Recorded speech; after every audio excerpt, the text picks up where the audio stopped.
أقترحكم بالقوة التي نراها للموضوع الأمازيغي على سبيل المثال.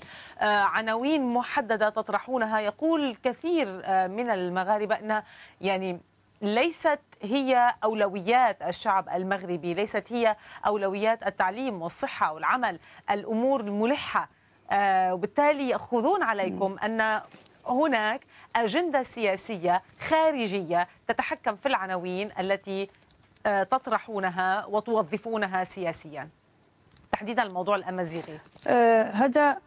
هذا كلام يعني دائما تواجه به الجمعيه المغربيه لحقوق الانسان والحركه الحقوقيه، ولكن خاصه الجمعيه، وهذا يعني محاوله لضرب مصداقيتها.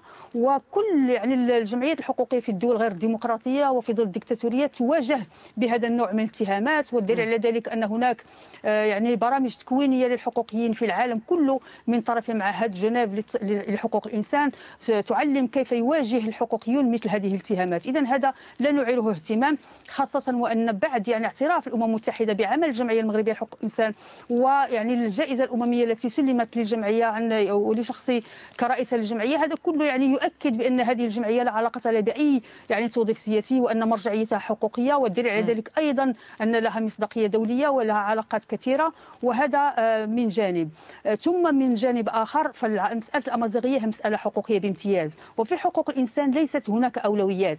في العمل السياسي يمكن ان نضع اولويات حسب الشروط، حسب موازين القوى، حسب يعني التحالفات السياسيه، لكن في حقوق الانسان ليست هناك اولويات، هناك مرجعيه حقوقيه يجب احترامها طب ماذا عن ويجب قضية يعني الصحراء العمل من اجل الغربية؟ ان أيضا تنفذ. هذا أخذ عليك سيدة الرياضي، أنك عندما قلت أنك مع يعني أن توسع لجنة المينورسو لتشمل وضع حقوق الإنسان في الصحراء الغربية وتندوف، قامت القيامة ولم تقعد عليك، واعتبر هذا الأمر أنك يعني تدعين من أجل تقسيم الوحدة الترابية المغربية، وأنك تقفين مع مجموعة مناوئة للحكومة.